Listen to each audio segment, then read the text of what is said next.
Le Nouvel Esprit Public, Philippe Meyer, bonjour.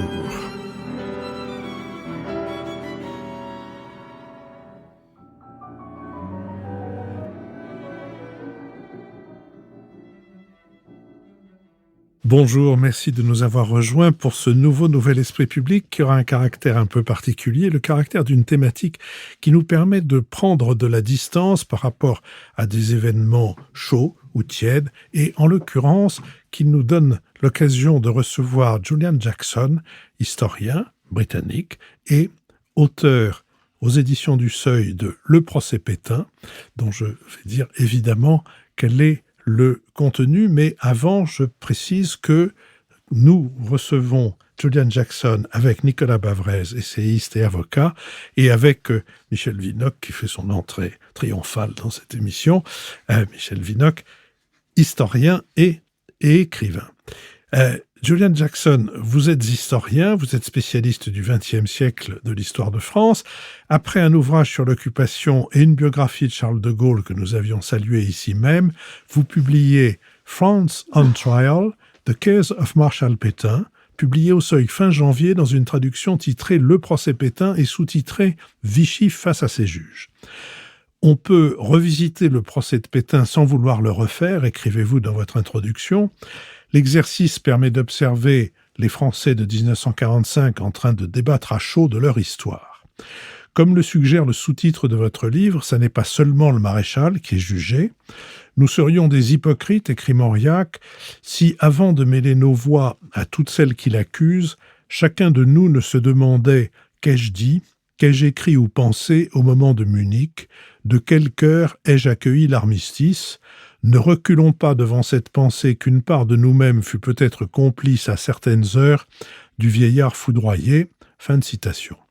C'est au fond ce qui rend ce procès unique, les Français jugés le héros de la Grande Guerre qu'ils avaient presque accueilli avec soulagement, parce que c'est le lâche soulagement dont Blum parlait au moment de la signature des accords de Munich. Et si un référendum était tenu en juin 1940 pour confirmer l'arrivée de Pétain à la présidence du Conseil, écrivez-vous, je pense que 95% des Français auraient voté en sa faveur. Lorsqu'elle se réunit dans une certaine précipitation, la Haute Cour de justice, composée de 3 magistrats professionnels et de 24 jurés, 12 résistants et 12 parlementaires, se réunit pour juger de la conduite du chef de Vichy, et elle peine à déterminer de quoi précisément Pétain doit répondre. Pour De Gaulle, le crime était l'armistice.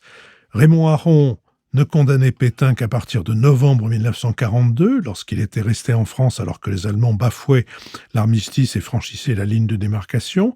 Simone Veil, la philosophe, quant à elle, considérait l'armistice comme un acte de lâcheté collective qui ne pouvait être imputé à Pétain seul. Bref, les débats qui se déroulent pendant les 3 semaines du procès ne règlent pas cette question et ne choisissent pas l'angle de l'accusation. Vous décrivez toutes les étapes du procès, de l'interrogation du prisonnier jusqu'au délibéré qui condamne Pétain à mort, à l'indignité nationale et à la confiscation de ses biens, condamnation tempérée par une demande de non-exécution pour, je cite, tenir compte du grand âge de l'accusé. Le général de Gaulle exaucera ce vœu. La Haute Cour savait qu'il ne pouvait en aller autrement.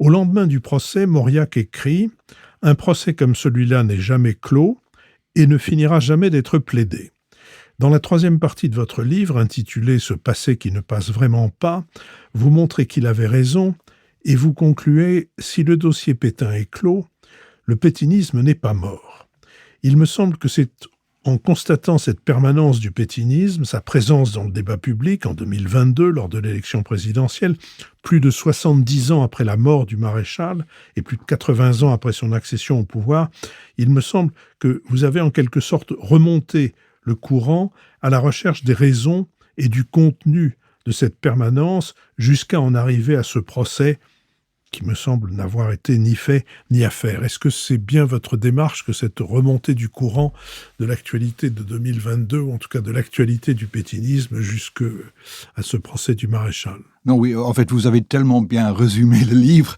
que je ne sais pas si j'ai rien à ajouter à ce que vous venez de dire. C'est exactement... Allons déjeuner. Non, oui, allons déjeuner, non, c'est exactement... En fait, au début, c'était moins le présent que le passé qui était dans ma tête, il faut dire. C'est-à-dire, moi, ce qui m'intéressait dans le procès, je voulais prendre au sérieux le procès, parce qu'il me semble qu'il y a une idée que c'était un procès, pas stalinien, mais quand même, tout était écrit en avance, il n'y avait pas un vrai débat. Et ce qui m'intéressait, c'est de montrer qu'il y a eu un vrai débat. En fait, il y a eu un débat déjà sur ce qui est le crime de Pétain, parce qu'il y a d'autres choses qui étaient reprochées à Pétain, comme par exemple d'avoir comploté contre la République, ce qui était absurde, ou c'était qu'il avait serré la main d'Hitler, la collaboration, ou d'avoir, avec Laval, tué la République le 9 et le 10 juillet 40. Donc, il y a d'autres têtes d'accusations possibles. Donc, c'est ça qui m'avait intéressé, en fait, de décrypter les débats qui ont eu lieu. Mais l'actualité, dans un sens, j'ai toujours eu l'idée, en fait, de suivre le procès après, de les retomber, etc., parce que, comme tout historien maintenant, je m'intéresse à la mémoire. C'est devenu très à la mode et je pense que c'est une bonne chose. Mais en fait, j'avais toujours prévu de passer une journée ou une semaine, en fait, à l'Île-Dieu, à la fin, pour l'anniversaire de la mort du maréchal Pétain. Où Pétain est enterré. Oui, excuse-moi, où Pétain est enterré, parce que ça a été, pendant les années 50, 60, vraiment un lieu de pèlerinage pour les fidèles de Vichy et du maréchal. Donc ça, c'était toujours dans ma tête. Mais en fait, ça m'a repris un peu plus que j'avais attendu, parce que on connaît les propositions d'Éric Zemmour, on connaît le petit escaramouche entre Emmanuel Macron et Elisabeth Borne. Donc je me suis dit, bon, ça reste quand même. On en parle toujours, en fait. Et donc, c'est l'actualité qui m'a un peu repris, même si c'était toujours dans ma tête. Je ne sais pas si ça répond à la question. Oui. Michel Vinocq. Bonjour Julian Jackson, bienvenue dans cette émission. Moi, je voudrais vous poser une question personnelle. Vous avez consacré la plus grande partie de votre recherche, de votre œuvre, à l'histoire de la France contemporaine. Philippe Meyer a rappelé les 3 grands livres qui nous concernent, notamment sur l'occupation, sur le général de Gaulle, la grande biographie que vous avez écrite sur de Gaulle, et enfin, 3e volet d'un triptyque, le procès Pétain. Donc vous embrassez depuis les années 30 jusqu'en 1945 notre histoire politique. Alors la question personnelle, c'est d'où vient votre intérêt pour notre histoire à nous Français? Est-ce que c'est par hasard? Est-ce que c'est par conviction? Est-ce que c'est... Pourquoi? Car au fond, vous n'êtes pas si nombreux, vous, les historiens britanniques, n'est-ce pas, à vous consacrer à l'histoire de la France. En fait, dans un sens, c'est une question difficile parce que je suis tellement lié maintenant, impliqué dans cette histoire, je me souviens à peine des raisons. Mais il y a une attachement personnel pour la France, un pays qui a produit Marcel Proust, le Roquefort, Louis de Funès, etc. C'est un pays que j'aime, en fait. Donc déjà, ça m'intéresse, la culture française. Mais je pense que mon intérêt, peut-être pour l'histoire, si vous voulez, de la France, vient très tôt. J'étais, avant d'aller à Cambridge, où j'ai fait mes études, j'ai passé quelques semaines à Aix-en-Provence pour améliorer mon français et j'ai rencontré quelqu'un qui est une fille de mon âge, donc des 18 ans, on s'entendait très bien. Et je me souviens d'un jour, elle m'a invité à déjeuner chez sa famille et tout se passait très bien. C'était 73, donc de Gaulle est mort depuis 3 ans. Et je ne sais pas pourquoi j'ai mentionné le nom du général de Gaulle comme ça. Et c'était comme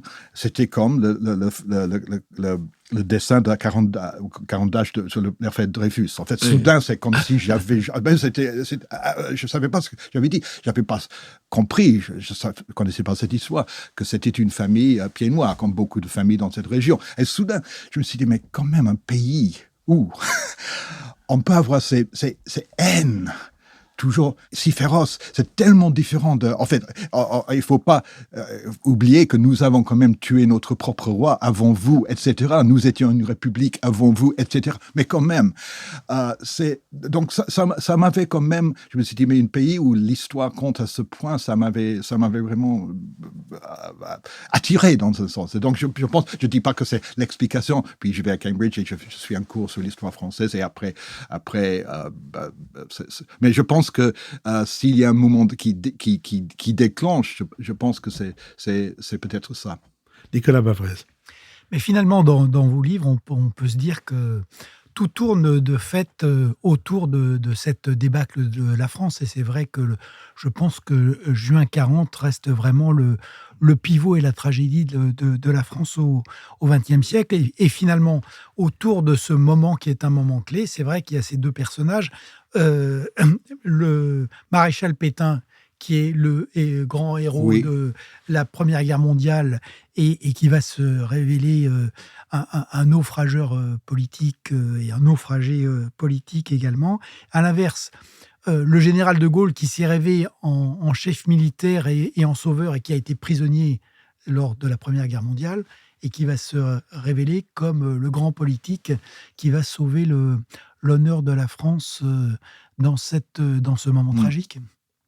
Donc il y a bel et bien, en fait, c'est bien la continuité d'une même histoire, vue sous des angles différents. Mais c'est la crise centrale de la France, je ne sais pas, depuis la Révolution française, même autant, en fait.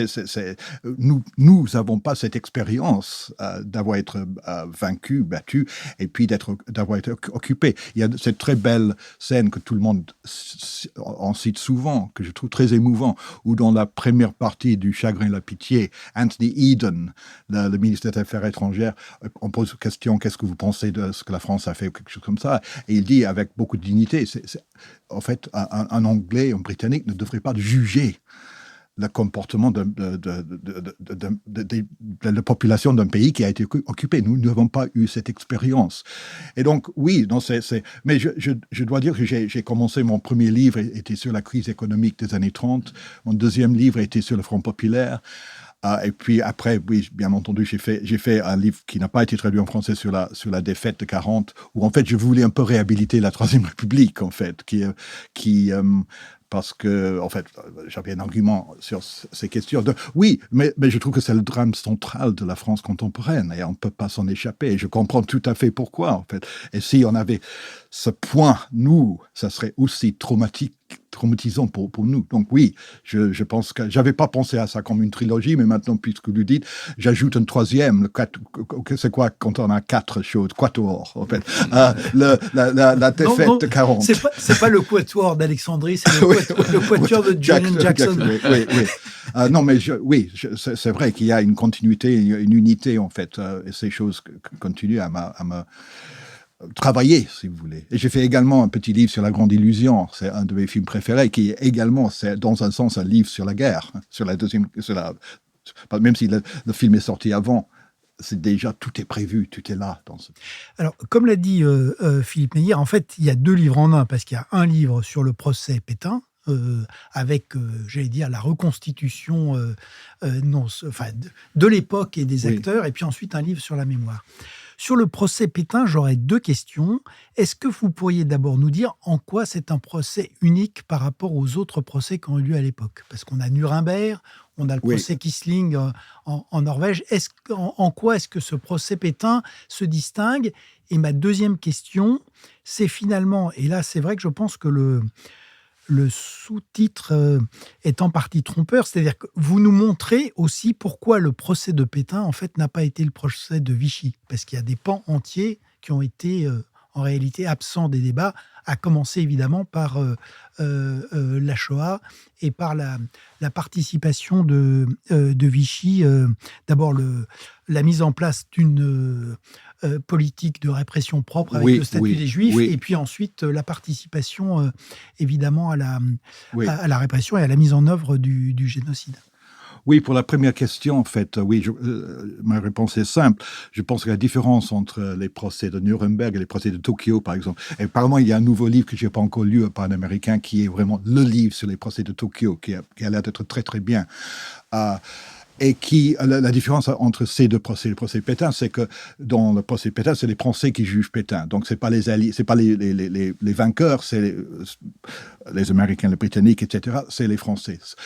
Par rapport à Quisling, qui était le collaborateur norvégien, pour moi, oui, c'était les Norvégiens qui jugeaient leur propre traître, entre guillemets, mais en fin de compte, il comptait pour rien, en fait. Il avait pas, c'était un peu si on avait fait le procès de Darnan ou de Déa, et ça aurait pas un grand événement, parce que c'était comme des fanatiques, donc il n'avait pas d'appui populaire. Donc il n'y a pas, pour moi, la différence, c'est que Pétain était comme Gerlier, le cardinal Gerlier a dit, Pétain était la France. En fait, il se voyait comme la France, et pendant 4 ans, les Français voyaient Pétain comme la France. Donc c'est pour ça que j'ai dit que c'est la France qui juge la France, ou les Français qui jugent la France, dans la personne de Pétain. Donc ça pour moi, c'est la différence entre les deux. Et la deuxième question, est-ce que le procès a été, en fait, les titres sont toujours un peu arbitraires, c'est vrai, en fait. Parce qu'en fait, le premier sous-titre choisi par Seuil pour la traduction était la collaboration face à ces juges. Et moi, j'ai dit qu'en fait, Vichy englobe la collaboration et autre chose. Donc, j'ai préféré ça à la collaboration. Mais oui, vous avez raison que beaucoup de choses n'ont pas été... on n'en a pas parlé pendant le procès.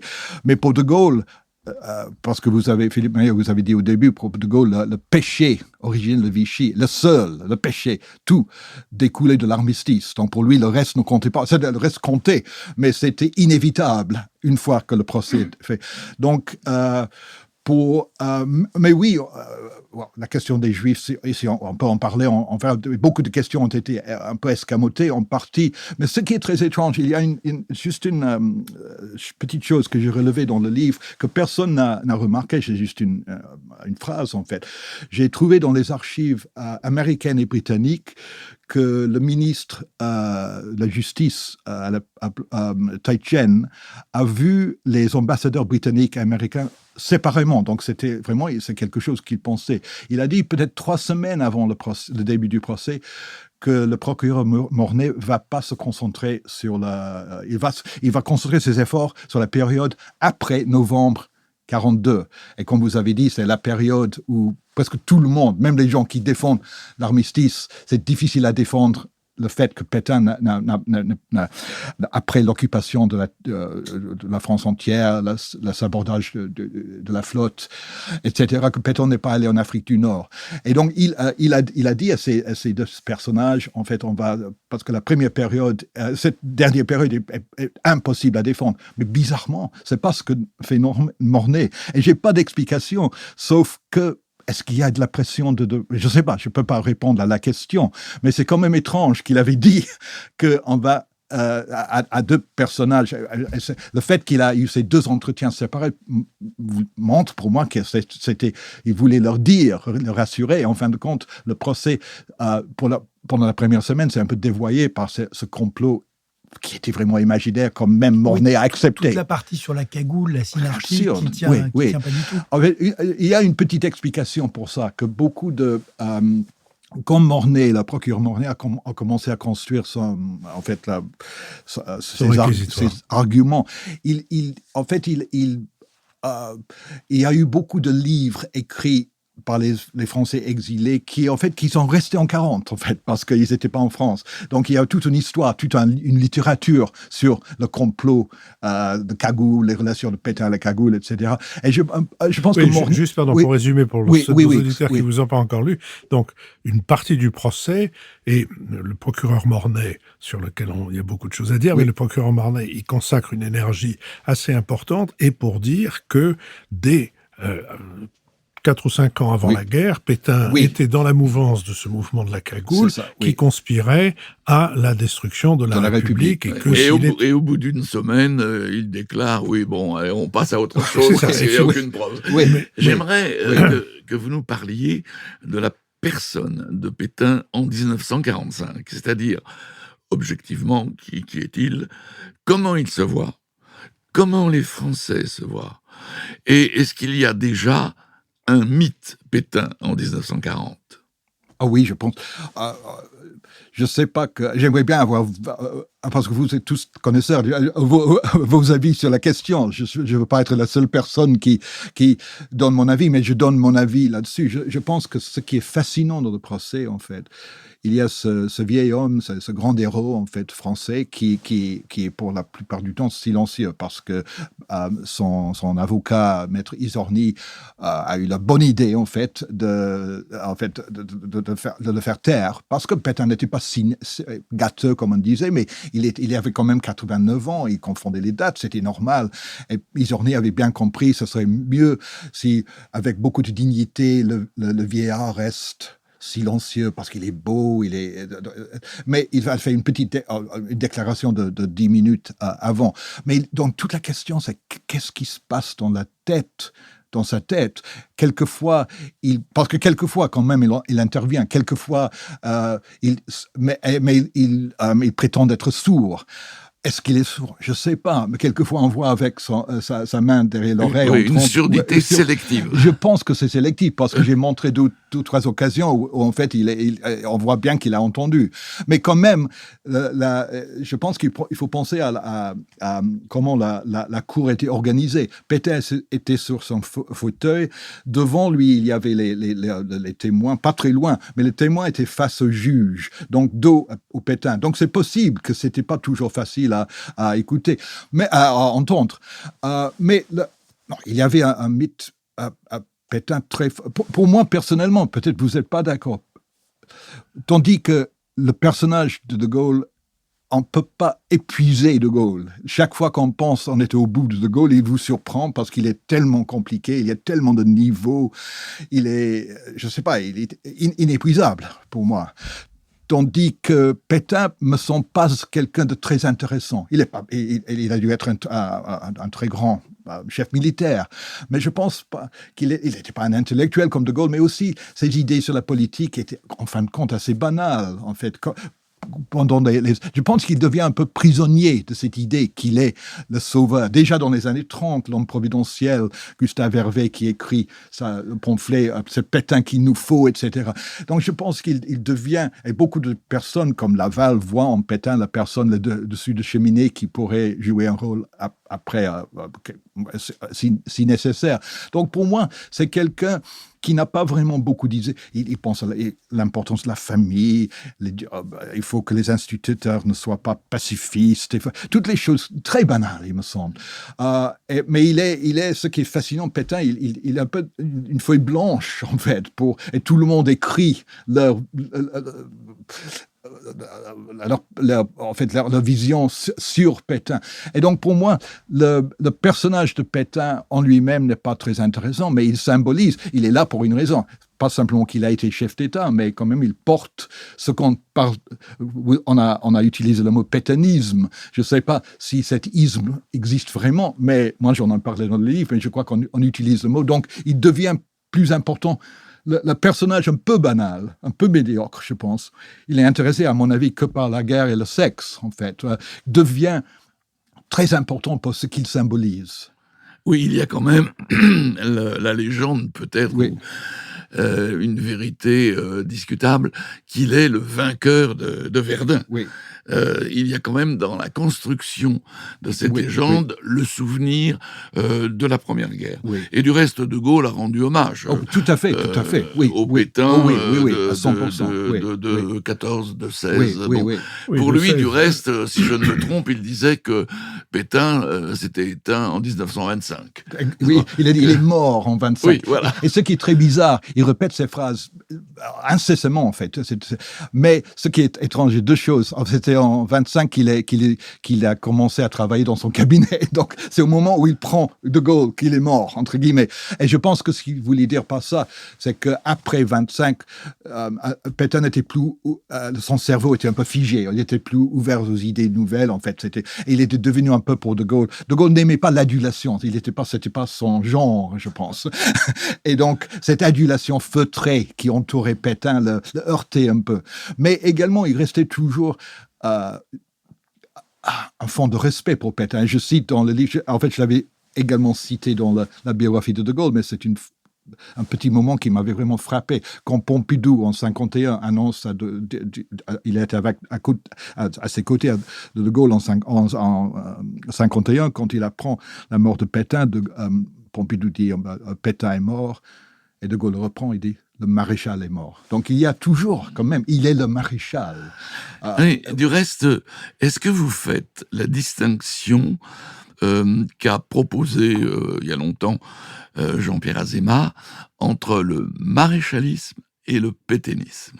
Oui, faites la distinction. Je pense que c'est très important, en fait. C'est-à-dire qu'il y a, en fait, ça, également les travaux très importants de Pierre Laborie montrent aussi la complexité de l'opinion publique sous Vichy. On peut avoir plusieurs idées dans sa tête au même moment. Et je pense que jusqu'à la fin, il reste un fond de foi en Pétain dans les Français. Oui. On pense à la visite célèbre à Paris en avril 1944. Beaucoup de gens se posent comment est-ce que des milliers de Parisiens auraient pu applaudir. Mais je le comprends tout à fait. En fait, on a beaucoup d'idées dans la tête en même temps. Et donc, je ne pense pas qu'il y avait beaucoup de fanatiques de la Révolution nationale, même si la Révolution nationale est beaucoup plus compliquée qu'on le dit. En fait, il y a beaucoup de choses dedans. Donc, oui, je pense que cette distinction entre l'idéologie, si l'on a, de Vichy et la personne de Pétain est très importante. Mais je dirais juste pour revenir à Verdun, parce que je pense que vous avez tout à fait raison. Et ça, nous n'avons pas l'équivalent chez nous. Parce que quand on pense à la Première Guerre mondiale chez nous, on pense à un gâchis. Il n'y a rien qu'on peut sauver de la Première Guerre. La bataille de la Somme, c'était terrible. Un massacre. Un massacre. Et donc, il n'y a pas un côté dont on peut être fier. Tandis que Verdun, c'est très compliqué. Verdun, c'était à la fois l'enfer, mais c'était également héroïque. C'était les poilus, les paysans qui défendaient le territoire. Et tout ça fait partie du mythe de Pétain. Et le fait que Pétain, et c'est pas faux, c'était un de les chefs militaires qui pensait à la vie des soldats. Il n'était pas ni Vell, ni Foch. Et donc, tout ça, tout le monde connaît très bien, en fait, là, quand Pétain est envoyé comme ambassadeur en Espagne, après la victoire de Franco, d'aller dire, voulait quelqu'un pour rebâtir des relations avec l'Espagne. Il envoie Pétain, et tout le monde connaît, en fait, ou pas tout le monde, mais c'est assez connu que Léon Blum dit, en fait, c'est triste qu'on envoie ce grand soldat, etc. Également, parce que tout le monde pensait ça de Pétain. Également, il est vu aussi dans les entre-deux-guerres comme, je pense que qu'est-ce que ça veut dire, un chef, un militaire républicain. Mais il n'est pas Foch, il n'est pas végan, il n'est pas idéologique. Je pense je sais pas ce que ça veut dire, disons qu'il était républicain. Il était républicain autoritaire peut-être, mais il était pas très catholique, pas monarchiste, etc. Donc, le mythe de Pétain est composé de beaucoup, beaucoup de choses pour moi, en fait. Et je pense qu'en 40, ce fond ressurgit pour les Français. Ils ont tous beaucoup de choses, idées sur Pétain, qui se présentent, parce que vous avez parlé de 40, en fait. Il ne faut pas oublier à quel point 40, avec bonne raison, la population française s'est sentie abandonnée par les élites, par les préfets, par les maires, par les mensonges du gouvernement, des communiqués officiels. Et donc, il y a le sauveur qui dit qui va plus mentir, etc., et qui est là pour le grand-père de la nation. Donc, je pense que c'est très compliqué, le mythe de Pétain. N'y a-t-il pas là aussi une tradition très française de l'appel au sauveur, le recours à l'homme providentiel? Vous avez cité du reste Gustave Hervé, qui est typique, n'est-ce pas, de cette tendance. Quand il écrit en 1935, il publie en 1936, c'est Pétain qu'il nous faut. Oui. Mais pendant toutes ces années 30, on attend, n'est-ce pas, le sauveur. Il y a un mépris de la République, de la Troisième République, du régime parlementaire, qui s'exprime aussi négativement, n'est-ce pas, dans la ferveur pour Pétain. Oh oui, non, je suis d'accord. Il y a toujours, pendant l'entre-deux-guerres, il y a eu quelques mini-sauveurs, pas les grands sauveurs comme il y a Poincaré dans un sens. Il y avait un mythe Poincaré. Il y avait beaucoup pendant quelques semaines. Doumergue. J'allais citer Doumergue comme le deuxième. Ça n'a pas duré très longtemps. Donc, et je pense, oui. Et si on s'accrochait à cette idée du sauveur, je pense exactement, c'est l'autre côté de mépris, mécontentement avec les institutions de la Troisième République. En fait, c'est toute une tradition. Si on pense aux livres comme de Jouvenel sur la République des camarades, tout ça. Et De Gaulle faisait partie de cette façon de penser, en fait. Pour De Gaulle, quand il parle des politiciens, les polypéticiens, etc., tout ça, il a imbibé dans un sens ce mépris qui va peut-être jusqu'au... On parlait au boulanger, en fait. Oui. Donc, oui, je suis tout à fait d'accord. Pétain fait partie d'une tradition française. Je suis à 100% d'accord. Nicolas Bavrez. Alors, il y a un paradoxe, c'est l'importance historique, symbolique de ce procès, et puis finalement son caractère bâclé. Parce que, comme on l'a vu, l'accusation, il y a peu de temps, l'accusation, les incriminations sont assez floues, les preuves sont généralement manquantes. Oui. Et de l'autre côté, on a une défense qui est hétérogène. Mais en fait, l'homme qui va s'imposer dans ce procès, c'est finalement Jacques Izorni, l'avocat de Pétain, qui invente finalement la défense de rupture que Jacques Vergès va reprendre ensuite avec deux aspects. D'abord, la délégitimation de l'accusation, et il faut reconnaître que le procureur Mornay, pour ça, est une assez bonne cible. Et puis... Précision, le procureur Mornay n'a pas prêté serment à Pétain parce qu'il était à la retraite, mais il a participé à sa demande comme vice-président de la commission des dénaturalisations, c'est-à-dire celle qui a permis la persécution des Juifs. Et il s'était porté candidat pour être au procès d'Orléans. Il était candidat. Et heureusement pour lui, ça n'a pas été accepté. Voilà, donc, il a quand même un profil un peu singulier. Oui, tout à fait. Et c'est un bon client pour la défense. Et par ailleurs, il y a la théorie de Pétain comme bouclier ou comme héros sacrificiel. Oui. Et le personnage qui permet la bascule, et là où cette défense, d'une certaine manière, a quand même été relativement efficace, c'est que Laval, qui lui revient d'Espagne au milieu du procès, est donc finalement auditionné. Et on voit que, pour rejoindre ce que vous dites sur la complexité du personnage Pétain, on a quand même cette répartition des rôles qui se met en place pour l'opinion française, avec le collaborateur absolu Pierre Laval, et puis de l'autre côté, une ambiguïté qui reste sur le Pétain et ce que vous avez dit entre pétainisme et maréchalisme. Oui. Non, je suis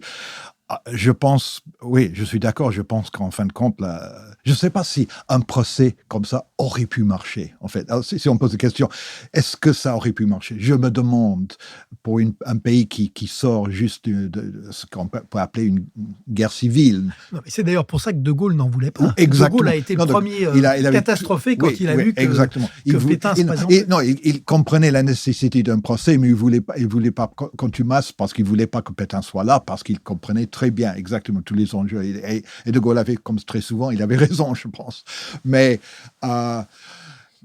c'était en fait une raison pour laquelle le procès... il y a beaucoup de choses à dire, mais la première semaine était vraiment gâchée. Donc, on peut revenir un peu à cette idée du discrédit des dirigeants de la Troisième République. Pour le problème, c'est que parce que ce sont pendant la première semaine, ce sont des gens très importants. Il y a le premier témoin pour l'accusation, c'est Paul Reynaud. Tout le monde. Deuxième, c'est Edouard Daladier. Troisième, c'est l'ancien président de la République, Lebrun.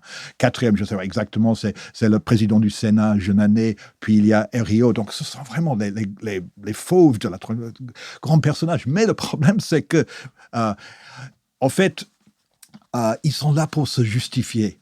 Ils restent, eux, souvent...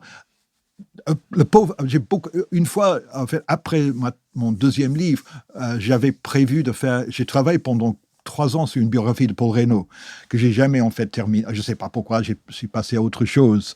Et maintenant, il y en a, mais il n'y en avait pas à l'époque. Et pour moi, c'était un personnage un peu tragique, en fait, parce que c'était quelqu'un qui était très, très intelligent, en fait, dont les jugements étaient forts. Et De Gaulle pensait la même chose. Mais en 40, il n'a pas été à l'auteur pour beaucoup de raisons. Donc, oui, allez-y. Il y a une figure qui émerge quand même dans ces dirigeants, c'est celle de Léon Blum. Léon Blum, c'est autre chose. On peut passer à Blum. Pour moi, c'est bizarrement, s'il y a 2 héros pour le procès, il y a Izorni et Blum, mais pour des raisons tout à fait différentes, en fait. Mais si je prends le cas... Donc, tous ces gens sont toujours enfermés en 40. Et le pauvre Paul Reynaud qui a démissionné, et sa démission a donné la possibilité pour Pétain de devenir le président du Conseil, etc. Et donc, il veut se justifier. Il veut, non, c'était pas ma faute. J'avais la majorité contre moi, et puis, Daladier. Donc, ils sont tous enfermés dans cette ancienne histoire, dans un sens, et qui ne sont pas tout à fait d'accord non plus. Donc, Louis Marin, qui est un peu oublié maintenant, mais qui était très important dans la politique de droite de la période, Fédération républicaine. Marin, qui est dans le gouvernement de Pétain, il dit dans son témoignage, je suis pas tout à fait d'accord avec le président Reynaud, parce qu'il a dit qu'il n'y avait pas une majorité pour l'armistice. Il y avait une majorité pour l'armistice, donc c'est pour ça qu'il a démissionné. Mais il n'a pas eu de vote. Et à mon avis, moi j'ai fait le compte et je pense qu'il y avait. Et donc ça marchait pas très bien pour l'accusation. Et donc il y avait n'oubliez pas que parmi les résistants, il y avait un mépris pour ces gens. Pour les résistants, on connaît toutes les histoires, les problèmes que Moulin avait à reprendre des hommes politiques dans le CNR, etc. Donc, cette semaine, ça c'est une raison, je pense, que ça n'a pas marché. Blum, c'est autre chose, parce que Blum, qui est un personnage, même Izorni ne pouvait pas s'empêcher de dire que Blum avait témoigné avec dignité et art, mais il ne pouvait pas s'empêcher de dire, d'avoir un petit pic antisémite en disant que tous les Israélites l'ont applaudi, ou quelque chose comme ça, comme la Messie. Il ne peut pas s'empêcher. Mais ce qui est très fort dans le témoignage de Blum, il ne sait pas de se justifier. En fait, il n'était pas dans le gouvernement, mais il ne sait pas de se justifier. Il essaie vraiment d'analyser. Et parce que c'est quelqu'un qui a un bel langage, c'est très beau, et il pense. Et à la fin, il y a un moment du procès que je trouve très fort. Donc Pétain, Blum est un peu quelques mètres devant Pétain, comme tous les témoins. Et donc, l'autre avocat il y a 3 avocats pour la défense, mais les plus importants sont Payan et Izorni. Payan essaye de faire dire à tout le monde, il veut que ses témoins à lui pour l'accusation disent que le maréchal Pétain est un traître. Et c'est fascinant que ni Daladier, ni Herriot, ni Reynaud peuvent dire que Pétain est traître. C'est intéressant. Il aurait été très simple de dire il a trahi, mais ils ne peuvent pas. C'est quelque chose qui les retient. Et Reynaud dit j'étais contre l'armistice, mais je ne trouve pas que l'armistice est une trahison. C'était contre les intérêts de la France, etc.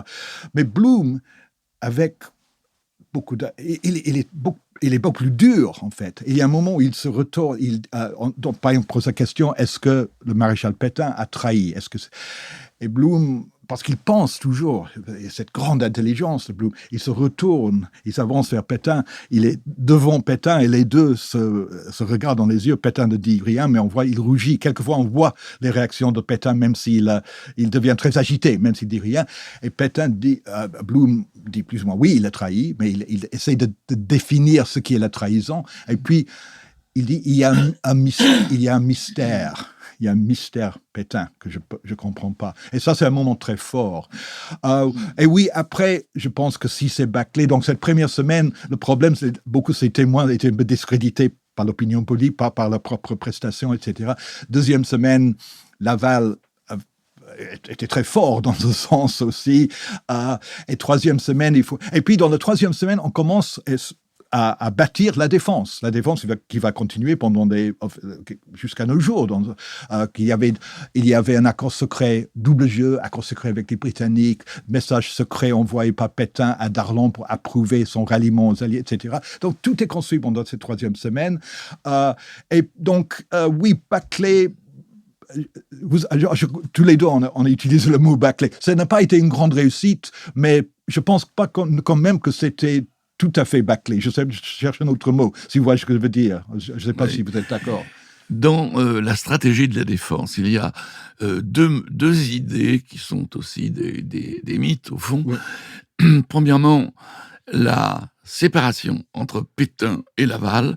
Laval qui devient le bouc émissaire. Oui. Et j'ai un souvenir personnel.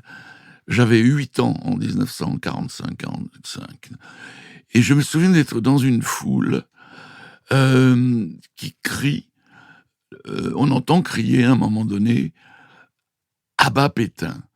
Et ce cri a été recouvert immédiatement par « À mort Laval !» Comme si, n'est-ce pas, déjà dans l'opinion, on distinguait le méchant du père qui avait fait ce qu'il avait pu. Bon, alors, donc c'est très frappant, cette idée, n'est-ce pas, que tout le mal vient de Laval. Et que Laval, au cours de ce procès, d'une manière très remarquable, au lieu de se distinguer de Pétain, au contraire, oui. Il fait en sorte, n'est-ce pas, qu'il est au fond l'expression même de la politique de Pétain. Puis alors la deuxième idée qui va durer, je dirais presque jusqu'à nos jours, c'est l'idée du bouclier. Oui. Bouclier. Oui. De Gaulle, l'épée, oui. Et Pétain, le bouclier. Oui, non, tout à fait. Donc, oui, en fait, c'est une... Parce que l'arrivée de Laval était tout à fait inattendue. Parce que Laval était en Espagne. Et donc, la première semaine, tout le monde pourrait dire tout le mal qu'on voulait de Laval en espérant qu'il ne serait pas là. Et puis, en fait, c'est compliqué, mais il est expulsé par le gouvernement espagnol. Il arrive en France et soudain, pendant la deuxième semaine, 2 jours sont consacrés à l'apparition de Laval. Et dans la version française, j'ai dit Laval vedette. Dans la version anglaise, j'ai mis The Pierre Laval Show. Parce que pendant 2 jours, c'est le seul jour, par exemple, où Albert Camus, qui écrit des articles remarquables pour Combat, mais qui n'a pas le temps d'assister au procès, il assiste à la première apparition de Laval. Donc vraiment, c'est un événement, Roger Stéphan. Beaucoup de gens qui sont pas là l'autre jour. Oui, le témoignage de Georges Bernanos, qui fait la comparaison entre Laval et Végan, n'est-ce pas ? Avec un mépris profond pour ce général. Et au contraire, dire Laval, il est unique. Oui, c'est un bougnat, c'est quelqu'un qui a une personnalité extraordinaire. C'est peut-être un salaud, mais c'est une personnalité. Oui, non, tout à fait. Donc, et vous avez, et donc Laval, en fait, la réussite de Laval, c'est de montrer que tout ce qui a été fait par les deux. On n'était pas obligé de le croire, mais il voulait pas. Alors je pense que la pensée de Laval était soit je peux dans un sens me protéger derrière. Donc si je sombre, je vais le prendre avec moi. Il me semble que c'était sa stratégie. Et donc, ça a été très efficace, je trouve. Mais en fait, l'apparition de Laval, c'est assez pathétique parce qu'on voit qu'il est amaigri, ravagé, le visage ravagé. Et quand il entre dans la cour, parce que Laval est quelqu'un, en fait, un peu comme... son patron brillant, qui doit sentir les atmosphères. Il n'est pas un homme d'écrit, un homme d'instinct. Oui, donc il entre dans la cour, il essaie de voir, de sentir l'atmosphère parce qu'il ne sait pas exactement. Et puis il y a une pause pendant son long témoignage où il demande un verre d'eau. Et en attendant, il commence à parler avec les journalistes qui sont juste à côté de lui. Et il y a Madeleine Jacob, par exemple, qui est une journaliste de gauche, mais très connue dans les milieux du palais, etc. Et Laval commence à bonjour, et vous travaillez pour quel journal maintenant? Elle dit Frontier. Je connais pas. Et donc il voit que tous ces hommes qu'il connaissait sont maintenant dans un nouveau monde, hommes et femmes. Et donc, il est désemparé dans un sens. Mais quand même, il est très efficace. Et troisième semaine, oui, exactement. Vous savez, je pense que c'est le bouclier, l'idée du bouclier qui a été inventée par Henri Massy à l'origine, un idéologue de l'Action française, mais ça a été repris avec beaucoup de finesse par Izorni et d'autres. Et également, cette idée de sacrifice aussi, là, que Pétain a sacrifié son honneur pour les Français.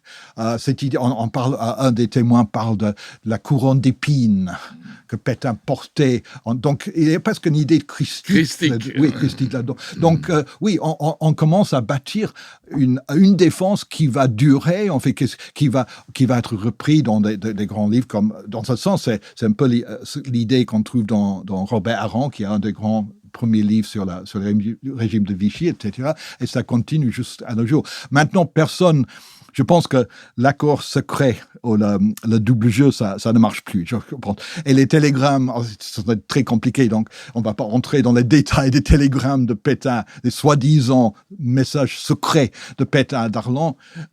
Mais maintenant, on sait bien qu'en fait, il y a pas eu de double jeu. Je pense que quand même, dans un de ses livres, Le Suicide français, il me semble, un de ses livres, je ne sais pas, Éric Zemmour, parmi autres choses, il ne parle pas que des Juifs, il parle des accords secrets qui vraiment, ça ne tient plus en fait.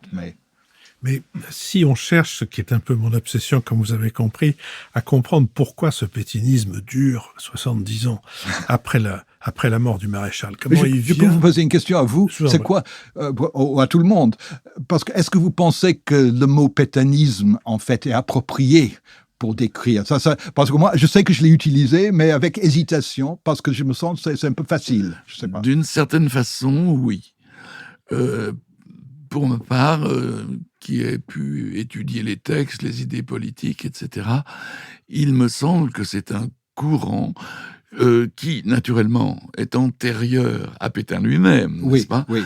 Que les idées du maréchal et les actes tout de même, ont exprimé, notamment, sont l'antiparlementarisme, l'anti-maçonnisme, l'antisémitisme, enfin bref, toute une série, n'est-ce pas, d'idées qui datent de la fin du 19e siècle, très, très largement. Parce que vous qui avez fait la distinction entre le nationalisme ouvert et fermé, et dans un sens, c'est le nationalisme fermé, c'est tradition. C'est un nationalisme fermé. Au fond, ça pourrait résumer un peu la chose.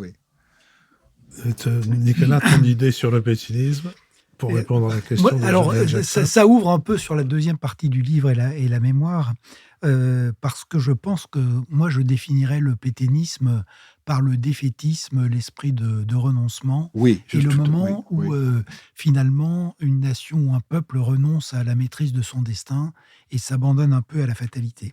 Et là je pense que... Mais là, il y a un danger de parler comme Chevènement, par exemple. C'est-à-dire... C'est ce que j'allais vous dire, c'est-à-dire que je pense que le pétainisme, justement, en tout cas aujourd'hui, c'est différent de l'extrême droite telle qu'elle est aujourd'hui, qui est un vrai danger, qui existe vraiment, mais qu'aujourd'hui, une des choses compliquées, c'est que c'est pas les mêmes frontières.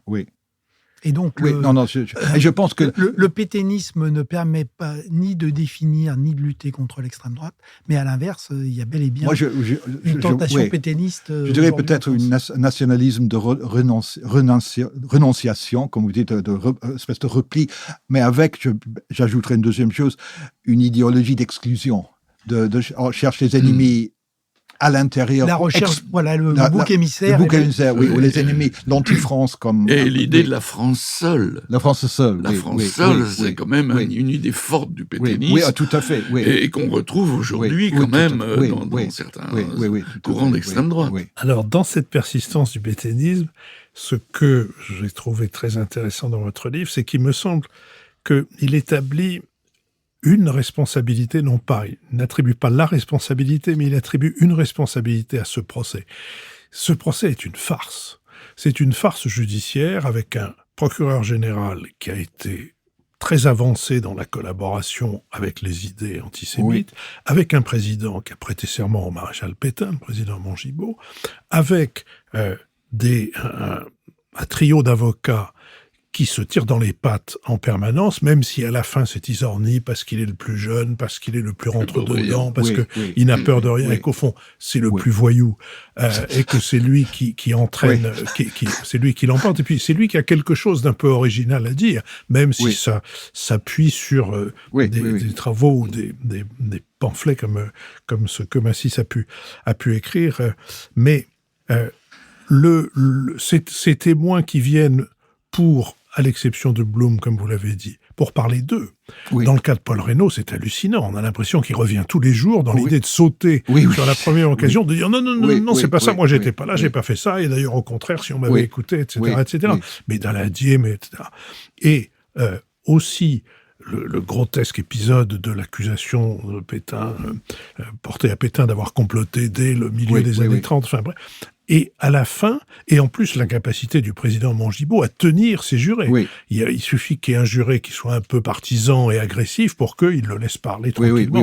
Ça ne ressemble en rien à l'idée qu'on peut se faire d'un travail de justice. Je sais bien que il n'y a pas de procès idéaux, mais enfin il y a des procès dans lesquels progressivement on arrive à s'approcher de la vérité. Là, c'est absolument pas le cas. Et au fond, à partir de ce procès, on peut faire de Pétain absolument ce qu'on veut.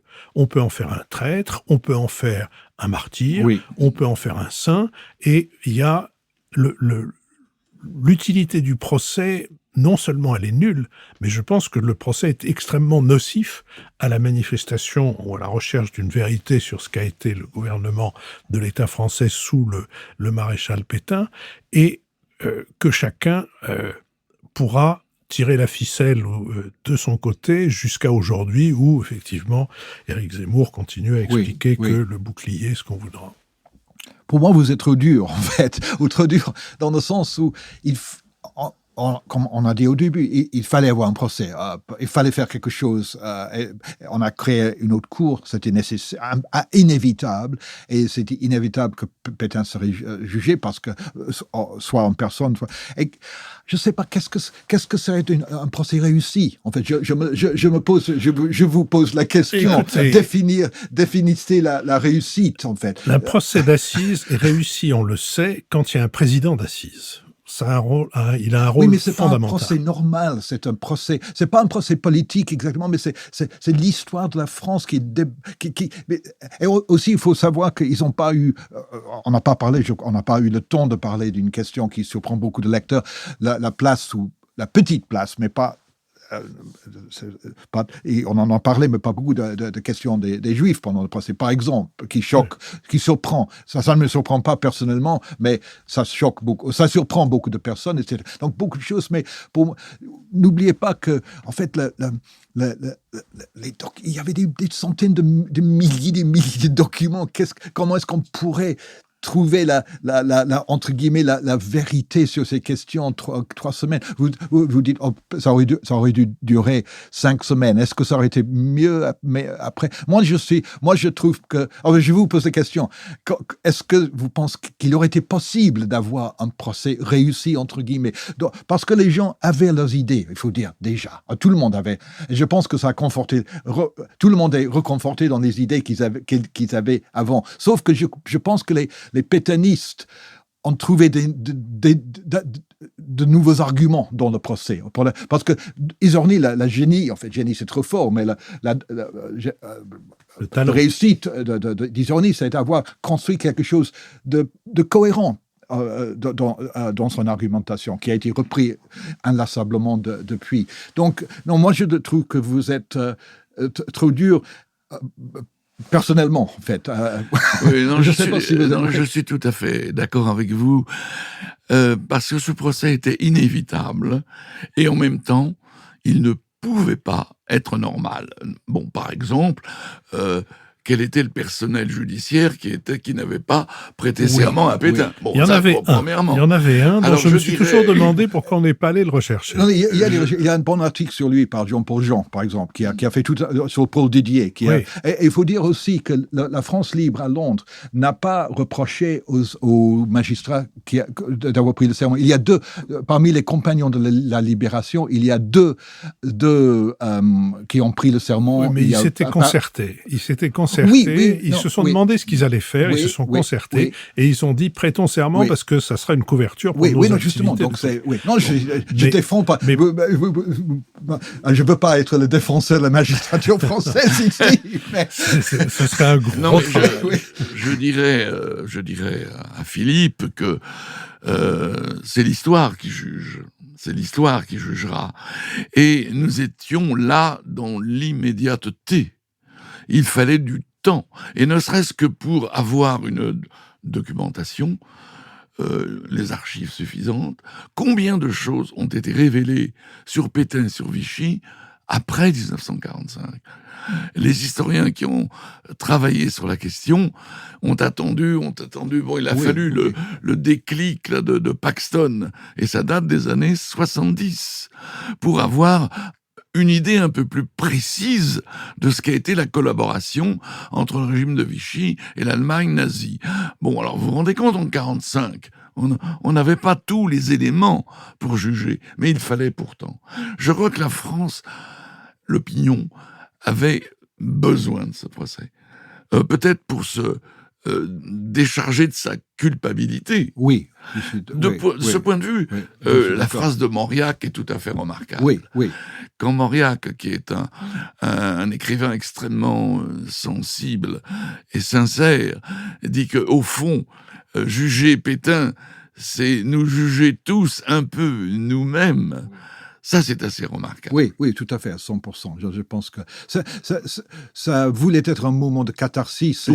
Ça n'a pas tout à fait marché, mais je suis 100% d'accord avec ce que vient de dire Michel Vinocq. Et en fait, des documents arrivaient tous les jours. Par exemple, le médecin de Pétain, qui était également très éminence grise, Ménétrel. Ces papiers arrivent pendant la période de l'instruction, juste au dernier moment, dans les notes qu'il a pris sur l'affaire d'Alger en novembre 42. Il y a énormément de choses. Mais de pouvoir tout comprendre. On aurait pu passer des semaines juste à essayer de déchiffrer exactement ce qui s'est passé en novembre 42. Donc, moi, je trouve que vous êtes quand même un peu dur. C'est étrange pour un étranger de dire ça, mais je le dirais. Bon, non, mais ce qu'on peut dire déjà sur les procès qui ont eu lieu, c'est que il y en a certains qui ont été encore bien pires. Le procès Laval. Le procès Laval, c'est vraiment une parodie de justice. C'est vraiment l'exécution de Laval. Tout est ignoble. Tout à fait. Donc, le procès Pétain, il y a quand même eu un minimum de tenue. Et je crois de fait que il y a des circonstances historiques. Quand on sort d'une guerre mondiale, qui a aussi été une guerre civile pour un pays, c'est vrai que on ne peut pas s'attendre à ce que la justice obéisse rapidement aux règles du procès équitable tel qu'on l'a défini après un demi-siècle de paix. Et moi, c'est vrai que c'est... Quand Pompidou avait annoncé à De Gaulle la mort du maréchal, il avait dit aussi, voilà, maintenant, l'affaire est terminée. Et De Gaulle a cette phrase, c'est une grande affaire comme ça n'est jamais close, quelque chose comme ça. C'est un grand drame historique et les drames historiques ne sont jamais terminés. Il avait raison. Julian Jackson, je vous remercie. On dirait en ce qui me concerne que je me fais sans doute une trop haute idée de la justice, mais je ne pensais pas que le procès Pétain pouvait déterminer la vérité. Je pensais qu'un procès qui aurait été tenu dans les conditions normales d'un procès d'assises, je veux dire avec des débats qui soient tenus et des auditions qui soient tenues, je pense que ça aurait beaucoup mieux aider à ce que ce pétinisme ne se développe pas comme il se développe jusqu'à aujourd'hui. Quoi qu'il en soit, chacun se fera son idée en lisant, Julian Jackson, votre livre, Le procès Pétain, sous-titré Vichy face à ses juges, paru aux éditions du Seuil. Avant que nous nous séparions, nous avions eu le plaisir de vous recevoir, je l'ai dit, pour votre De Gaulle. Est-ce que vous savez déjà pourquoi nous vous recevrons dans 2 ans ? Je travaille tout autre chose. Je fais un livre sur André Gide. Ça va changer. Il y a beaucoup de raisons pour ça, mais je suis toujours intéressé au personnage de Gide. Eh bien, votre couvert est mis autour de cette table pour votre livre sur André Gide. Je vous remercie. Je remercie Maximilien Radwanski, avec qui cette émission a été préparée, Manon Boinard, qui vient de l'enregistrer, Benoît Carré, qui va en rédiger le compendium, le compte-rendu analytique, Nicolas Tourneau, qui veille à notre site, tandis qu'Olivier Magloire veille à tout ce qui tourne autour de notre plateforme, de nos plateformes de financement, Julien Neuville et Nouvelles Écoutes qui produisent cette émission, et je vous donne rendez-vous dimanche prochain pour un Nouvel Esprit Public. En public, d'ailleurs, je vous signale.